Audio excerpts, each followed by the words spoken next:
décidez de fonder une société au Cameroun, à l'étranger, et que vous n'êtes pas présent, vous devez déjà vous mettre en tête que vous ne pouvez pas tout gérer seul. Vous ne pouvez pas tout contrôler à longueur de jour. En tant qu'étudiant, c'est très difficile financièrement parce que déjà avec les factures ici en Allemagne, et il y a les besoins de la famille, après les besoins de l'entreprise, c'est pas évident du tout. Combien tu touches par mois avec Gemantech?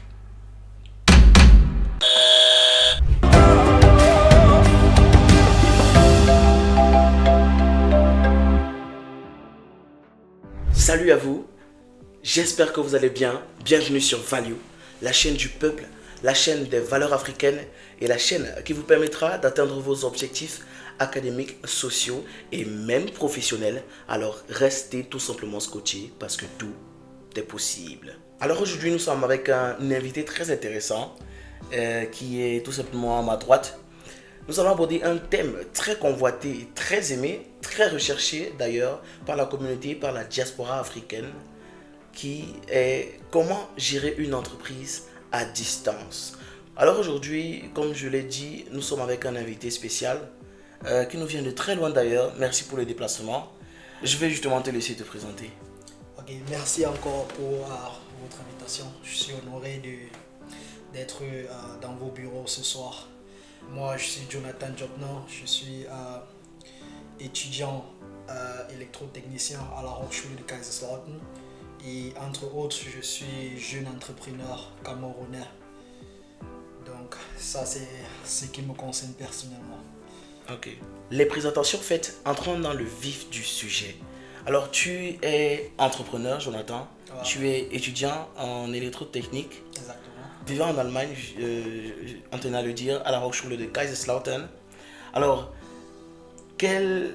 c'est quoi ton entreprise déjà? Parce que je sais en fait que l'entreprise s'appelle Gemantech, Gemantech Saal. Pour ceux qui sont en Allemagne, Gemantech GmbH, si l'entreprise avait été en Allemagne naturellement. Mais dans quoi est-ce que vous êtes spécialisé? Il faut déjà dire que la Gemantech Saal, c'est une entreprise qui est basée au Cameroun. Et nous faisons principalement dans l'électricité. Bon, nous sommes connus dans le domaine électrique, mais nous avons une panoplie d'activités que nous mettons comme ça au service des Camerounais. Entre autres, le génie civil, la plomberie, l'électricité réseau, réseau informatique.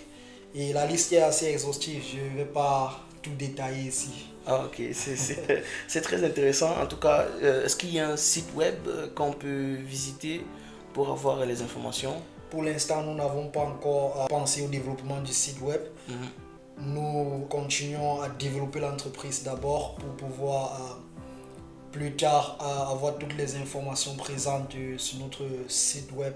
Mais c'est quelque chose qui sera en projet très bientôt et vous aurez la possibilité d'avoir une plateforme où vous pouvez directement nous contacter. Très intéressant. Je suis vraiment, en fait, j'ai été vraiment ébloui justement du fait que tu sois étudiant et que tu te mettes quand même dans l'entrepreneuriat. Je veux dire, c'est assez admirable. Donc, l'entreprise, du coup, est-ce que vous avez beaucoup de marchés? Est-ce que ça tourne, entre autres? Vous savez, la Gemantech Saal, c'est une entreprise qui a 1 an d'existence, puisque nous avons créé cette société il y a de cela 1 an très exactement, c'est-à-dire c'était le 19 septembre de l'année 2023. Wow.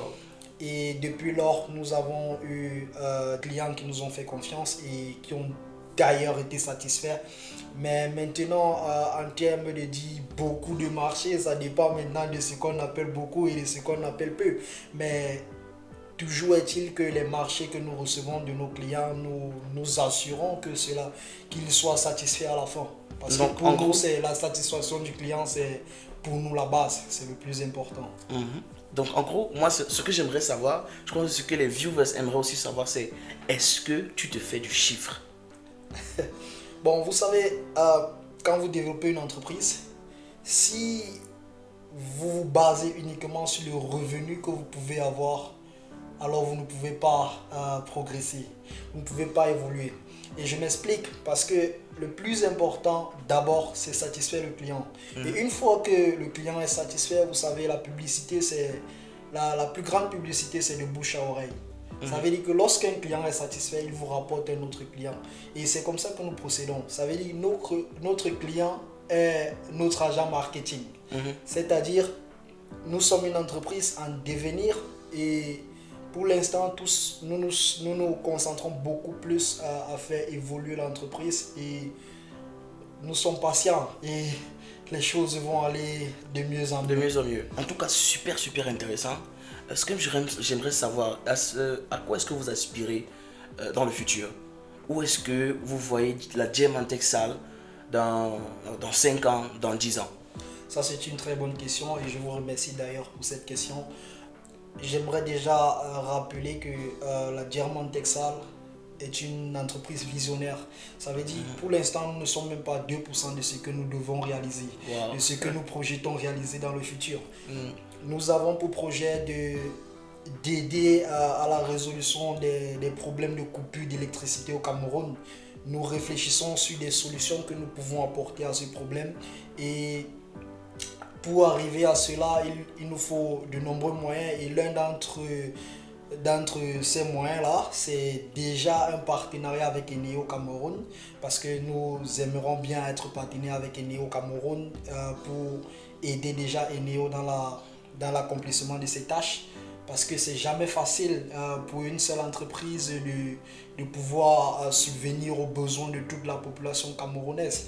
Et nous aimerions bien être sous-traitants avec Eneo Cameroun et c'est déjà en cours. Nous avons lancé déjà les procédures et nous sommes patients et nous donnons du nôtre. Nous faisons tout ce qui est à notre pouvoir pour atteindre cet objectif-là. Mais la Diamant Texal, c'est une entreprise, comme je le dis souvent, qui est née au Cameroun, mais au service de l'Afrique. Ça veut dire nous projetons aussi nous étendre hors des frontières camerounaises, dans la sous-région Afrique centrale et voire ailleurs en Afrique.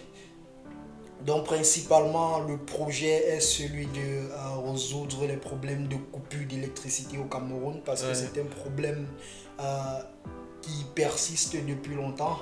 C'est une gangrène qui refuse, je veux dire, c'est un cancer qui ne fait que s'étendre même d'ailleurs. Exactement, je suis né au Cameroun, j'ai grandi au Cameroun, ça veut dire que je suis moi-même conscient des réalités qui sont au Cameroun et nous réfléchissons chaque jour à des solutions que nous pourrons apporter. À ce problème. Très intéressant et je vous souhaite beaucoup de succès d'ailleurs. Merci. Je sais que la Diamant Texal, nous espérons justement que entendre beaucoup de trucs, de bonnes choses de la Diamant Texal dans 5 ans ou dans 10 ans. Et je trouve encore plus admirable le fait que tu essayes justement de mettre ton entreprise au service de l'Afrique. Parce que c'est aussi ça en fait que nous promouvons dans Value. C'est justement cette cohésion africaine là et cette envie là justement d'avancer tous ensemble. C'est la raison pour laquelle je vous souhaite beaucoup de succès. Merci. Donc, revenons en Allemagne, plus spécialement sur tes études. Comment est-ce que ça se passe? Comment tu gères en fait? Parce que c'est vrai que j'ai dit vous tout à l'heure, parce que justement tu as un partenaire au Cameroun justement. Mohamed Ali, que je salue d'ailleurs, qui est le directeur de Diamant Texal au Cameroun, qui donne vraiment du sien pour que les choses avancent du côté du Cameroun. Il se bat à longueur de journée et j'admire cela. Ouais. Parce que seul vous ne pouvez pas tout contrôler. Oui, très intéressant. Mais d'ailleurs, avant de revenir sur les études, est-ce que tu lui fais confiance? Vous savez, la base de toute relation, c'est la confiance. Ça veut dire, si déjà vous ne faites pas confiance à votre partenaire, il n'y a pas lieu de créer déjà l'entreprise. Tout part de la confiance. Moi, comme je vous ai dit, je ne peux pas tout contrôler seul. Ça veut dire qu'il faut qu'il y ait déjà cette confiance-là. La confiance est la base de toute chose. Du moment que nous nous faisons confiance, nous avançons ensemble. Ok, d'accord. Très intéressant. Nous allons justement revenir sur ce sujet de la confiance et de la manière dont on gère une entreprise à distance. Donc restez absolument jusqu'à la fin de la vidéo parce que à la fin de la vidéo, nous allons donner toutes les astuces nécessaires pour que vous puissiez gérer votre entreprise avec succès, étant à distance ou étant à l'étranger, tout simplement. Alors, revenons à Kaiserslautern. Allons du côté de Kaiserslautern, à la Hochschule, c'est ça? Donc, Kaiserslautern, exactement. Oui, et comment est-ce que tu arrives à gérer avec tes études? Comment est-ce que c'est possible? Parce que tu as le dire aussi, hein, en Allemagne, il faut travailler pour pouvoir gérer ses factures, mais il faut aussi étudier, tout simplement. Mais c'est une activité de plus, une activité qui prend beaucoup de temps d'ailleurs. Exactement. Et comment tu arrives à manager? Je vais déjà dire, c'est pas facile du tout. C'est pas facile du tout. Mais ce qu'on doit comprendre, c'est que quand vous décidez de fonder une société au Cameroun, à l'étranger, et que vous n'êtes pas présent, vous devez déjà vous mettre en tête que vous ne pouvez pas tout gérer seul. Vous ne pouvez pas tout contrôler à longueur de journée. C'est pour ça que vous avez toujours besoin des personnes autour de vous qui croient au projet, qui s'impliquent dans le projet et prennent cela pour eux. C'est pour ça que j'ai un directeur au Cameroun à qui je fais pleinement confiance et ensemble nous avançons. Parce que dès lors que vous croyez que vous pouvez tout contrôler par vous-même, vous n'avancez pas en fait. Vous butez. C'est pas possible de gérer tout seul. Donc ça demande énormément de temps, mais toujours à mon niveau, je ne perds pas de vue que ma priorité c'est l'école, parce que c'est l'école qui me maintient aussi ici en Allemagne. Oui, effectivement. Donc c'est un peu ça. C'est quelque chose qui demande énormément de temps, mais j'essaye par tous les moyens de partager les tâches avec les différentes personnes avec lesquelles je travaille. Ouais, très intéressant. Au-delà de ça, ce que j'aimerais aussi demander, en fait, ce que j'aimerais vraiment savoir, ce sont les défis auxquels tu es confronté au quotidien par rapport justement à cette entreprise-là. Est-ce que tu as quelques anecdotes? Est-ce que tu as quelques trucs à nous dire? De manière générale, comment est-ce que tu gères la chose? Vous savez, les défis, on rencontre des défis chaque jour. Mais c'est la façon dont on gère ces défis qui fait la différence. Nous rencontrons chaque jour des difficultés financières parce que je suis étudiant et je suis le porteur du projet. Et en tant qu'étudiant, c'est très difficile financièrement parce que déjà avec les factures ici en Allemagne, et il y a les besoins de la famille, il y a après les besoins de l'entreprise, c'est pas évident du tout. Mais c'est juste essayer de voir comment gérer le peu d'argent qu'on a. Et aussi, tout dépend aussi des sacrifices qu'on fait. C'est dire, aujourd'hui, j'évite de faire un voyage pour aller en vacances. Et l'argent des vacances, j'investis dans l'entreprise. Ouais. Mais des difficultés, on rencontre chaque jour. Même déjà, lorsqu'on a monté l'entreprise au Cameroun, il y a certaines petites erreurs qu'on a fait. Et au jour d'aujourd'hui, j'ai appris de ces erreurs. Ces erreurs nous ont fait dépenser énormément d'argent parce qu'il fallait les corriger. Et ces erreurs nous perdent énormément aussi de temps dans l'avancée du projet. Mais maintenant, comme j'ai toujours dit, le problème, ce n'est pas de faire l'erreur, mais c'est d'apprendre de ces erreurs. Et c'est ce que nous faisons à longueur de journée. Nous essayons toujours de tirer le meilleur de nos erreurs. Wow, c'est intéressant. Tu as parlé de la famille tout à l'heure, des besoins de la famille, mais revenons justement sur celle-ci. Comment est-ce que tu gères? Est-ce que ta famille est impliquée en fait dans ton entreprise? Est-ce que tu dissocies la chose? C'est une très bonne question. Vous savez, on ne mélange pas le business et la famille. On ne mélange pas le business et la famille. Lorsqu'on fait le business, c'est le business. Ouais. La famille, c'est autre chose. Ouais. Ok, du coup Même si tous ceux qui travaillent avec moi, je les considère, nous sommes une famille. La German Texal, c'est toute une famille. Oui. Mais famille de sang, on ne mélange pas la famille avec le business. Du coup, tu as plusieurs employés. Est-ce que tu as plusieurs employés que tu emploies justement à temps partiel ou à plein temps? En réalité, j'aime pas utiliser le mot employé. Parce que le mot employé, je trouve ça un peu péjoratif. Vous voyez, j'aime beaucoup plus dire que j'ai des personnes avec qui je travaille. J'ai des personnes qui s'impliquent dans le projet autant que moi. Et nous travaillons justement avec de nombreuses personnes à temps plein et à temps partiel, c'est-à-dire à la tâche. Oui. Donc, nous aidons aussi à la réduction du chômage au Cameroun, entre autres. Ouais, très intéressant. Très intéressant. Oui, à votre niveau, justement, parce que je vois que par rapport à vos objectifs, vous avez de très gros objectifs, mais vous avez de petits débuts. C'est très intéressant. Vous avez essayé de justement de combler un vide à votre propre niveau. Et c'est ce qui est plus admirable dans ça, parce que on va dire, vous n'avez pas été laxiste, vous n'avez pas fait que bavarder en disant ouais, le Cameroun est comme ça, les trucs sont comme ça, et ainsi de suite. Vous y êtes mis, et je crois que jusqu'ici vous y arrivez. Donc c'est super intéressant. Revenons justement, parlons-en, parce que nous y sommes déjà. Parlons-en.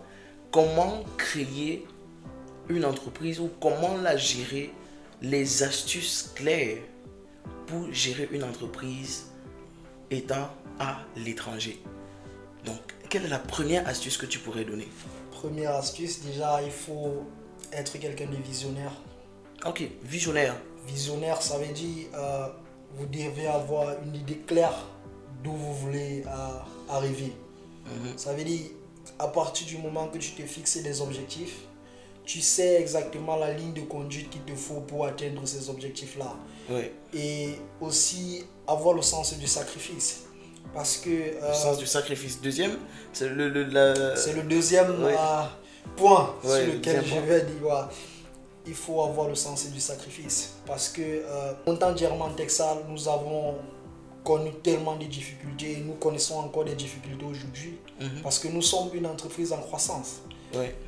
Nous ne sommes pas encore à 2% de ce que nous devons devenir, de ce que nous projetons devenir. Nous sommes une entreprise en croissance. Ça veut dire qu'aujourd'hui encore, nous rencontrons des difficultés, mais il faut avoir le sens du sacrifice. Nous avons passé des nuits blanches avec mon associé à réfléchir justement sur comment développer Diamant Texal, et aujourd'hui encore nous passons des appels vidéo à 1h du matin, à 2h du matin, et pour lui qui est au Cameroun, un homme marié, c'est pas facile. C'est pas facile, ouais, c'est clair. Donc c'est ça, il faut avoir le sens du sacrifice, c'est vraiment super important. Nous sommes ici dans un nouveau concept que nous avons mis en place. Il s'agit en fait pour nos invités de prendre justement ce buzzer et de répondre à des questions plus ou moins gênantes de notre part. Bon, si tu as une objection, ou du moins si tu ne veux pas répondre à la question, tu peux juste appuyer sur le buzzer. Sinon, tu réponds. C'est parti. Première question. Es-tu marié? Très bonne question. Mais je crois que mes doigts répondent à cette question. Ok, est-ce que je ne suis pas marié. rien ne me prouve que tu n'as pas laissé l'alliance quelque part avant d'arriver. Ok. Je ne suis pas encore marié, mais c'est un projet. C'est un projet. C'est un projet. Ok, justement, parce que ça me permet de chuter jusqu'à la deuxième question. C'est, est-ce que tu as une petite amie? Qu'est-ce que c'est qu'une petite amie?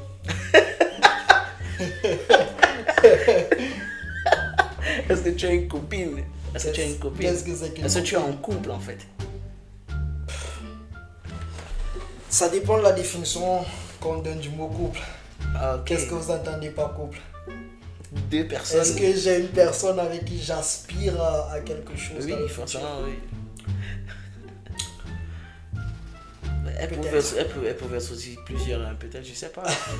Si elles sont nombreuses, bon. Hein. Peut-être. C'est vrai que l'Allemagne condamne la polygamie, mais bon. Non. Diamantec, si Diamantec est assez grand dans le futur, tu pourras descendre avec des 3 femmes au pays. Non, je ne suis pas. Personnellement, je ne suis pas pour la polygamie. Ah, ok. D'accord. J'aspire à épouser une seule. Ah, ok. Donc, du coup, peut-être tu es en couple. Parce qu'un homme qui a des projets doit avoir une seule femme dans sa vie. Ça, okay. C'est ma conception des choses. Ok, d'accord. Du coup, disons que tu es en couple. Ou peut-être. Peut-être. Okay. Combien tu touches par mois avec Diamantec? Ok. Combien est-ce que tu touches en tant qu'étudiant par mois? En tant qu'étudiant, j'ai pas de salaire. Oui, mais tes jobs. Les études en Allemagne ne me payent pas. Mais tu fais forcément des jobs. Ouais, aussi. c'est clair. Je travaille en Teilzeit. Teilzeit, ça veut dire En temps partiel, oui. En temps partiel, je gagne en moyenne 700 euros. Ouais, 600, c'est- parfois moins. Ça dépend, tout dépend du temps que j'ai. Et pendant les études, c'est un peu compliqué, donc je gagne parfois moins que ça. Wow. Et du coup, tu travailles pendant les congés. Ouais, pendant pouvoir les gérer congés, un peu plus le pour semestre. pouvoir gérer, pendant le semestre. Ça, c'est moins de 600, c'est chaud quand même. Ouais, c'est pas facile, mais quand vous êtes bien organisé, vous vous en sortez. Oh, ok. Est-ce que tu as du retard dans tes études? Je ne dirais pas que j'ai du retard dans mes études parce que pour l'instant, tout avance pour le mieux. Ok. Donc, je n'ai pas vraiment de retard dans mes études. Ok, prochaine question, c'est... Oh, tu réponds à toutes les questions, c'est assez intéressant. Combien d'argent tu envoies à ta famille au pays par mois, en moyenne? En moyenne. Question très difficile parce que j'ai la grâce d'avoir une famille, je dis ma petite famille, très compréhensible. Ça veut dire ils sont conscients du fait que je suis étudiant et un étudiant n'a pas un salaire. Ça veut dire ils ne me demandent pas. J'envoie lorsque je veux envoyer, mais j'ai une famille qui ne me demande pas. Ah, ok, d'accord. Quel âge as-tu? Ça, Parce que je sais pas si la barbe peut nous tromper ou bien tu peux avoir 18 ans. ça c'est une très bonne question. Il y a beaucoup qui sont scotchés là et qui attendent justement de Effectivement. savoir Mais qu'est-ce qu'un âge? quel est mon âge. Mais je vais dire que la barbe vous trompe certainement. Je suis très jeune, beaucoup plus que ce que je parais. D'accord. Mais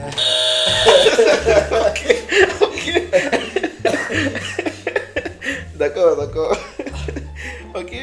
Ok, combien d'ex as-tu? oh, c'est chaud.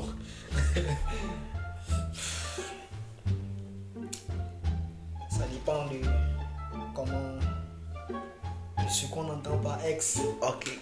Qu'est-ce qu'une ex? Qu'est-ce que vous pensez du mot ex?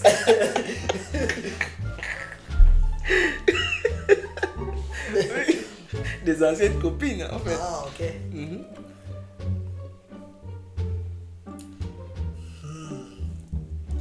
Très difficile question. Hein? Une bonne trentaine. Non, pas jusqu'à ce point. Non, clairement. Peut-être au pluriel, mais. Allons-y, de toute façon. C'est chaud. Ok, quel est ton plus gros regret? Plus gros regret.